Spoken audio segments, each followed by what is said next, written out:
Sir నమస్కారం sir. నమస్తే అండి. సార్ ప్రభాస్ గారి బర్త్డే సందర్భంగా ఫౌజీ సినిమా నుంచి ఆ టైటిల్ అనౌన్స్మెంట్ చేశారు. ఒక లుక్ కూడా రిలీజ్ చేశారు. ఆ లుక్ పైన సంస్కృత శ్లోకాలు కూడా ఉండడం జరిగింది. దాని పట్ల కూడా పెద్ద ఎత్తున చర్చ జరిగింది. సో ఎందుకు పెట్టారని చెప్పేసి, దాని అర్థం ఏంటి అని చెప్పేసి. అలాగే ఈ సినిమాకి సంబంధించి ఇంకో న్యూస్ కూడా చెక్కలు కొడుతుంది. ఇది డైరెక్టరే చెప్పినట్టుగా తెలుస్తుంది.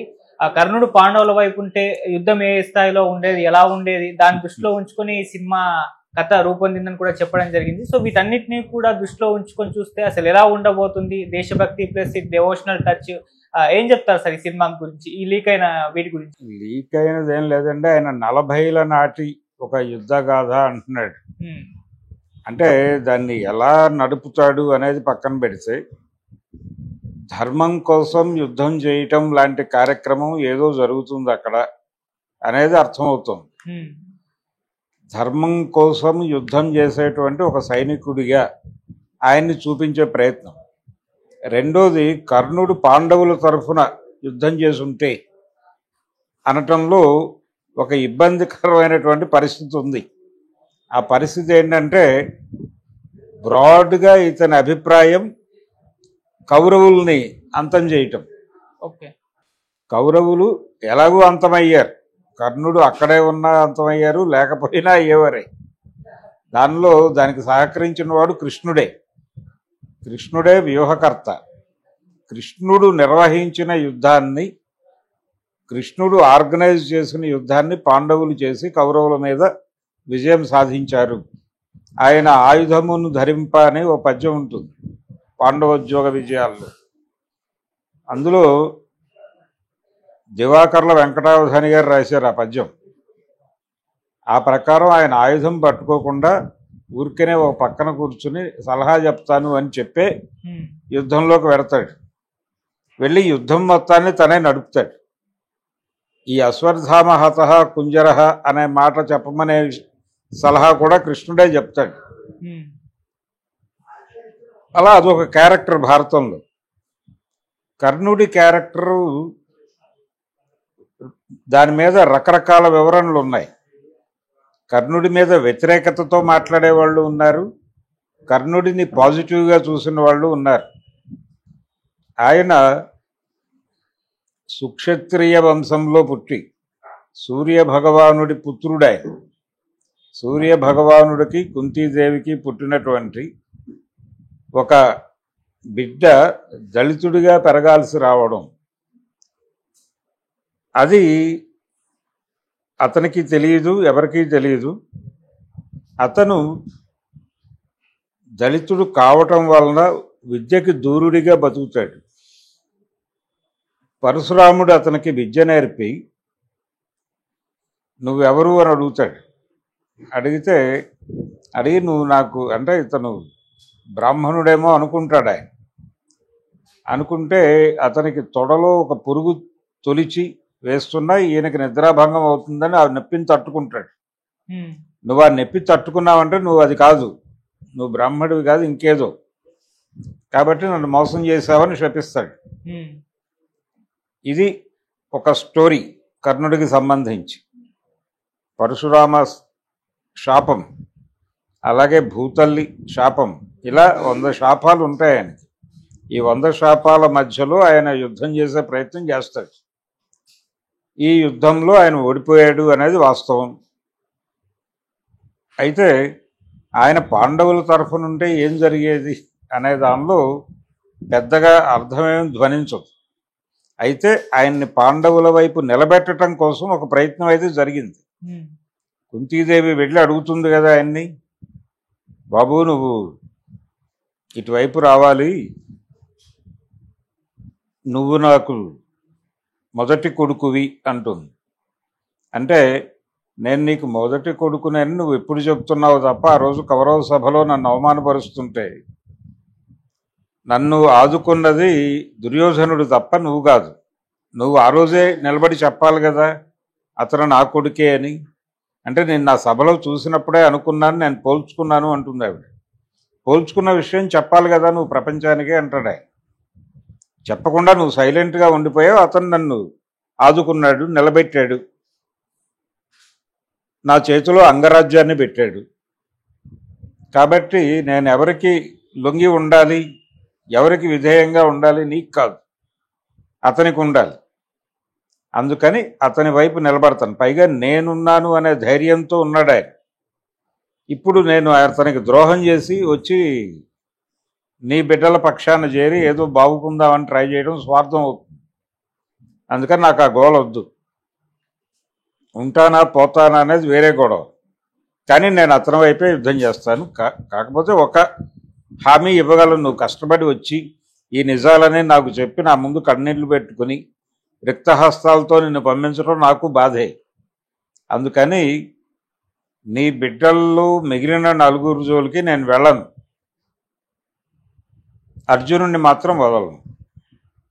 అర్జునుడిని చంపడం కోసమే నన్ను తన సైన్యంలో చేర్చుకున్నాడు ఆయన. కాబట్టి ఆయనకి ఇబ్బంది కలుగుతుంది నేను అర్జునుడిని వేయకపోతే. అందుకని నా టార్గెట్ అర్జునుడు, మిగిలిన పిల్లలు నాకు దొరికినా వదిలేస్తా, ఈ మేరకు నేను హామీ ఇవ్వగలను అని చెప్పాడు ఆయన. అలా చెప్పడంలో ఆ క్యారెక్టర్ నడపటంలో ఒక డ్రామా ఉంటుంది. ఆ డ్రామాని తెలుగు సినిమా డైరెక్టర్లు రకరకాలుగా వాడారు. శ్రీకృష్ణుడికి అలాగే కర్ణుడికి ఒక పోలిక ఉంటుంది. కృష్ణుడు కూడా పుట్టిన దగ్గర లేడు, పుట్టిన వెంటనే వేరే చోటకి షిఫ్ట్ అయిపోయి అక్కడ పెరిగాడు. అంటే ఆయన సుక్షత్రియ వంశంలో పుట్టి దేవకీ గర్భాన పుట్టి వచ్చి నందుడి ఇంట్లో పెరిగాడు, యశోద దగ్గర. ఇది కదా కథ. ఈయన కూడా అక్కడ పుట్టి వచ్చి రాధ దగ్గర పెరిగాడు. ఈ 2 పోలికలు ఉంటాయి. అందుకని దేవుడు చేసిన మనుషుల్లో ఎన్టీ రామారావు గారి క్యారెక్టరు ఇదే లైన్లో డిజైన్ చేశారు. ఆయన ఎస్వి రంగారావు గారి కొడుకుగా పుట్టి వేరే వాళ్ళు ఎవరో కావాలని బయట ఎక్కడో వదిలేసి వస్తారు. అతను సాక్షి రంగారావు అక్కడి నుంచి దొంగలు పట్టుకెళ్ళిపోయి వాళ్ళతో పెంచుతారు, దొంగ అవుతాడు, అక్కడి నుంచి బయటకు వస్తాడు. అలా నడుస్తుంది ఆ క్యారెక్టర్. అందుకని ఒక పాటలో లైన్ ఉంటుంది ఆ సినిమాలో, పుట్టింది ఎంతో గొప్ప వంశం, పెరిగింది ఏదో మరో లోకం, అడుగడుగున గండాలైన ఎదురీది బతికాడు, చిలిపి చిలిపి దొంగతనాలు చిన్ననాడే నేర్చాడు అని రాశాడు ఆయన, కవి గారు, ఆరుద్ర గారు. అలా ఆ పాట స్ఫురణకు వస్తుంది కర్ణుడు అనగానే. అలాగే జాన్సన్ గారు ఒకలాగా, కొండవీటి వెంకటకవి గారు ఒకలాగా, దివాకర్ల వెంకటావధాని గారు ఒకలాగా కర్ణుడి క్యారెక్టర్ని డిజైన్ చేశారు. సరే, ఎవరు అడాప్ట్ చేసుకున్నారు అనేది, అది సోషల్ డ్రామాగా కూడా పెద్ద సక్సెస్. కటకటాల రుద్రయ్య అనే పేరుతో కర్ణుడి కథ సోషలైజ్ చేసి తీస్తే జనం చూశారు. అలాగే దళపతి అని తీసినా జనం చూశారు. కాబట్టి కర్ణుడి కథలో ఒక డ్రామా ఉంది, ఒక పెయిన్ ఉంది. ఆ పెయిన్ వలన జనాలకు కనెక్ట్ అయ్యి ఆ కథ ఇప్పుడు తీసినా హిట్ అయింది, ఇప్పుడు తీసినా హిట్ అవుతుంది ప్రాపర్గా తీస్తే. అది వాస్తవం. అందుకని కర్ణుడు పాండవుల తరఫున కలవటం అంటే ఆయన క్యారెక్టర్ని అసాసిన్ చేయటమే. కాబట్టి అది కుదిరే పని కాదు. అంటే ఈయన ఎవరి వైపున ఇతన్ని ఆదుకున్న వాళ్ళ వైపు ఉంటూ తన ఆరిజిన్ ఎక్కడుందో తెలుసుకుని, వీళ్ళు టోటల్గా తన జాతికి ఇబ్బంది కలిగిస్తున్నారు అని తెలుసుకుని వచ్చి ఈ సమూహంతో కలిసి తనని పెంచినటువంటి సమూహాన్ని మీద యుద్ధం చేయటంగా జరగాల కథ. ఏది ఫౌజీ కథ. అప్పుడు ఆయన చెప్పినట్టుగా కర్ణుడు పాండవుల వైపు చేరితే అనే పదం జస్టిఫై అవుతుంది. ఒకవేళ అదే జరిగితే జనం సినిమా చూడరు. ఎందుకంటే తను పుట్టిన చోటుని గుర్తించి అక్కడికి వెళ్ళిపోయి తనని పెంచిన వాళ్ళ మీద యుద్ధం చేయటం అనేదాన్ని ఎలా యాక్సెప్ట్ చేస్తారు జనాలు? అది కుదరదు. అందుకని హనురాఘవపూడి ఆయన ఏదో కొంచెం పురాణాన్ని కలిపాడు దీనిలో. ఇది పౌరాణిక చిత్రం కాదు, ఇది సోషల్ డ్రామా అని చెప్పాడు ఆయన. అయితే సోషల్ డ్రామాలన్నిటికీ కూడా పురాణాల పునాది ఉంటుంది అనేది వాస్తవం. నేను ఇందాక చెప్పినట్టుగా ఇప్పుడు వేటగాడు అనే సినిమా ఎన్టీ రామారావు గారి వేటగాడు మనం వినాయక చవితికి చదివేటువంటి వ్రతకల్పంలో నుంచి తీసుకున్నటువంటి కథ. అందులో శమంతక మనోపాఖ్యానం అని ఉంటుంది. ఆ ముక్కని ఎక్స్పాండ్ చేసి సోషలైజ్ చేసి వేటగాడు అని సినిమా తీస్తే జనం దాన్ని 175 రోజులు చూశారు. చాలా పెద్ద, అంటే పురాణ రెఫరెన్సుల్లో డిజైన్ చేసిన కథలన్నీ చాలా పెద్ద విజయాలు సాధించాయి. ఇలా ఒక ప్రాతిపదిక, ఒక పునాది ఉంది మనకి. అందుకని ఆయన పురాణాన్ని కలిపితే కలపచ్చు. కానీ ఆ పురాణంలో ఆ క్యారెక్టర్ డిజైన్ అయిన పద్ధతిలో నుంచి ఉండేటువంటి ఐరనీని జనాలకు కనెక్ట్ చేయాలి తప్ప దాన్ని రివర్స్ చేసి చూపిస్తే జనాల సెంటిమెంట్ హర్ట్ అయ్యే ప్రమాదం ఉంది. అందుకని అలాంటి ప్రమాదం జరుగుతుంది కాబట్టి అలాంటి ప్రయోగాల జోలికి వెళ్లకుండా కర్ణుడి క్యారెక్టర్ నుంచి ప్రపంచం ఏం నేర్చుకుంది, జనాల మనసుల్లో ఎలా రూపుగట్టి ఉంది ఆ క్యారెక్టర్, ఆ పరిధి దాటకుండా క్యారెక్టర్ నడవాలి. నడిస్తే జనం చూస్తారు. అంతే తప్ప మీరు ఇంకేదో చేస్తే కుదరదు. ఎన్టీ రామారావు గారి శ్రీరామ పట్టాభిషేకం సినిమా అది 35-40 రోజులకే పరిమితం కావడానికి కూడా కారణం అదే. రావణ పాత్ర మీద ప్రజల మనసుల్లో ఉన్నటువంటి ఒక అభిప్రాయం, దానికి పూర్తి భిన్నమైనటువంటి నిద్రొస్తుంది ఉదయ్. రావణ పాత్ర ప్రజల మనసుల్లో ఒకలాగా డిజైన్ ఉంది, ఒక నెరేటివ్లో ఉంటుంది. దానికి పూర్తి భిన్నమైనటువంటి నెరేటివ్లో ఆయన చెప్పే ప్రయత్నం చేశాడు. ఎంత రామారావు గారు చెప్పినప్పటికీ జనం ఆ సినిమాని భుజాన్ని వేసుకోలేదు. కాబట్టి కర్ణుడి క్యారెక్టర్ని అలా ఉంచి దాన్ని ఇబ్బంది పెట్టకుండా ఆయన పాండవుల వైపు చేరితే అనటంలోనే ప్రమాదం ఉంది. అంటే ఆయన ఎలైట్ పీపుల్ వైపు, అంటే కార్పొరేట్ల వైపు చేరిపోయినట్టే. కాబట్టి అలా కార్పొరేట్ల వైపు చేరిన వాడిని హీరోగా జనం చూడరు. ఈ ప్రమాదం ఉంది. సో హను రాఘవపూడి ఏదో రిస్క్ చేయబోతున్నాడు అనే స్మెల్ అయితే ఈ మాటల నుంచి మనకు దొరుకుతుంది.